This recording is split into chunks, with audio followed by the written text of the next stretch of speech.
얘네들은 진짜 대단하네.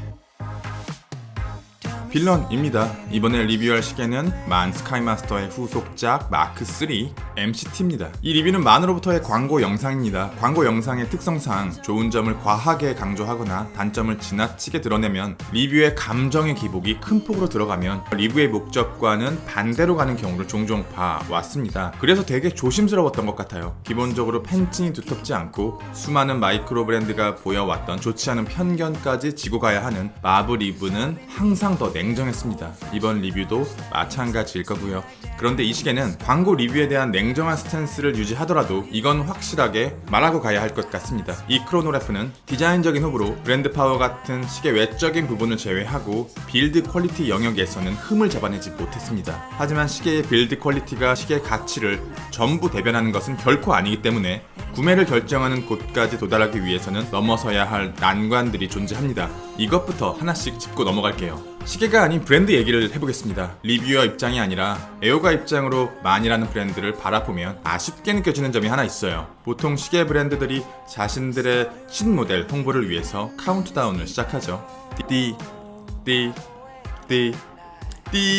그 카운트다운이 끝나면 브랜드의 공홈에 해당 모델의 주문이 즉시 가능하거나 근시일 내에 각 브랜드의 매장에 신형 모델이 깔리게 됩니다. 그리고 우리는 매장에 들려서 손목에 올려보고 구매를 할지 말지를 결정할 수 있는데요. 이번 모델도 마찬가지지만 많은 종종 프리오더 방식을 사용해요. 정말 오랜 기간을 기다려야 하는데요. 모르겠습니다. 해외 애호가 분들에게는 이 프리오더 방식이 어떻게 인식되는지 판단하기 어렵지만 한국인의 특성과는 거리가 있다고 생각해요. 택배가 하루 만에 전국에 도달하는 것도 못 기다려서 새벽 배송을 시작한 국민성에 적게는 몇 개월에서 1년까지 기다려야 하는 이런 방식은 시계와 사랑에 빠지고 시계와 이별하는데 그리 오랜 시간이 걸리지 않는 많은 애호가분들의 조울증적인 측면에는 맞지 않는다고 생각합니다. 이 기다림을 견딜 만큼 시계가 괜찮아 보인다면 다음으로 넘어가 보겠습니다. 가장 현실적인 문제는 관세와 환율입니다. 시계를 해외에서부터 직구할 때 한화 200만 원을 기준으로 일반 시계와 명품 시계로 나뉘게 되는데 명품 시계로 진입하는 순간 교육세 30%가 추가되면서 시계 가격의 절반 가까이를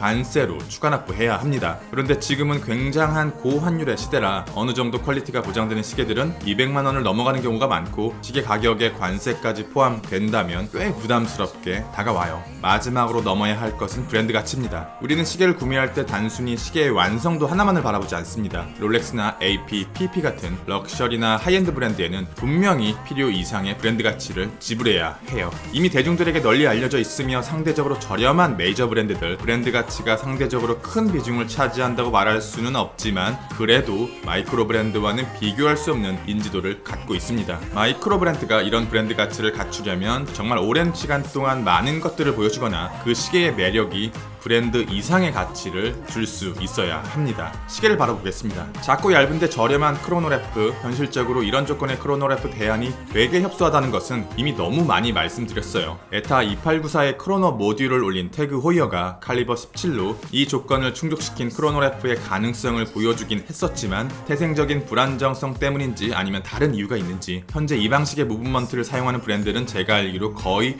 없습니다. 에타 무브먼트사를 보유하고 있는 스와치 그룹의 브랜드들 역시 마찬가지입니다. 안 만들어주는 거니?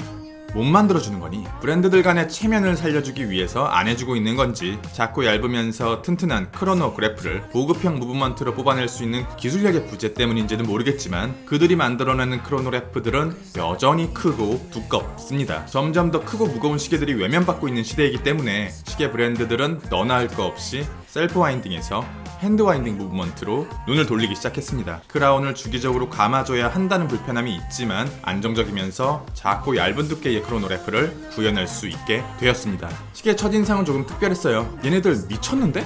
정말 이런 말이 튀어나왔어요. 개인적으로 이런 도피렌즈와 썬네이 다이얼을 그렇게 선호하지 않는 편이지만 잘 잡힌 밸런스와 뛰어난 빌드 퀄리티 덕에 어떤 의미에서 얘네들은 정말 대단하다, 마치 오타쿠 같다는 생각이 들더라고요. 처음부터 이렇게 잘 만들었던 브랜드가 아니에요. 솔직히 엉망이었거든요. 스카이마스터 마크 1과 마크 3는 아예 다른 등급의 시계라고 생각하셔야 합니다. 오, 마부치고 괜찮아 이렇게 평가하더라도 마이크로 브랜드의 어설픈 밸런스와 빌드 퀄리티는 숨길 수가 없습니다. 못생긴 얼굴을 가면으로 숨긴 것처럼 잠깐은 예뻐 보일 수 있지만 오랜 기간 옆에 두고 보면 조금씩 가면 뒤 얼굴이 드러나기 시작해요. 반면에 메이저 브랜드들은 가격 상관없이 대체로 잘 만들어요. 얘네들은 반대로 오히려 자기네들의 뛰어난 실력을 숨기려고 하는 것 같아요. 해주고 싶은데 못하는 마이크로 브랜드와 할 수 있는데 안 해주는 메이저 브랜드. 처음 만났던 스카이마스터 마크 1은 분명히 전자의 영역에 속해 있었는데 이번 마크 3는 완전히 후자의 영역에서도 경쟁력이 있는 수준이라고 생각합니다. 디자인은 여러 가지가 겹쳐 보이는데요. 1960년대에서 70년대 빈티지 크로노그래프에서 디자인의 기원을 찾을 수 있습니다. 태그 호이어의 까레라가 느껴지기도 하고 롤렉스 데이토나 빈티지가 보이기도 해요. 구체적으로 롤렉스 데이토나 레퍼런스 6239를 베이스로 만들어지지 않았을까. 38mm의 사이즈, 13.4mm의 두께, 48mm의 러그 트러그, 20mm 러그,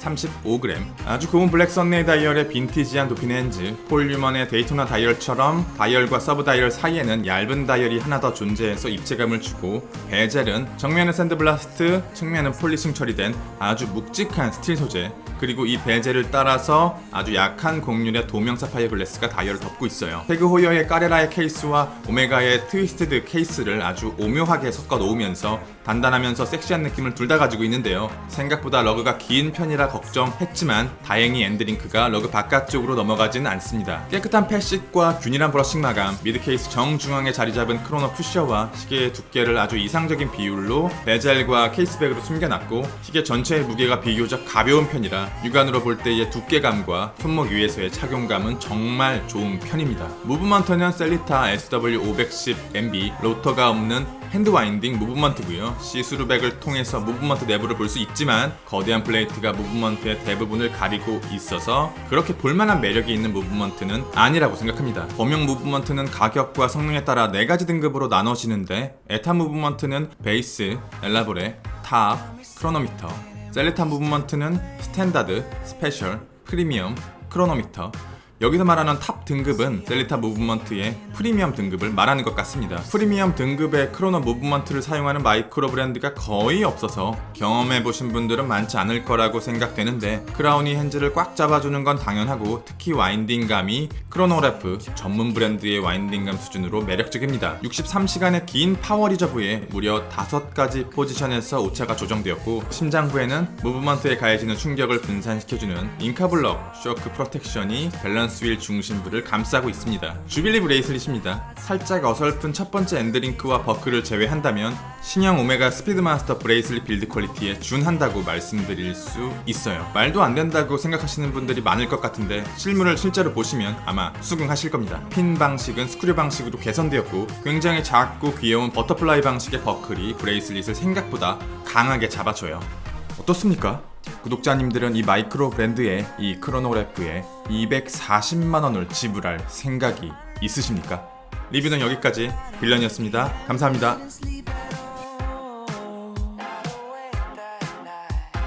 Every time I go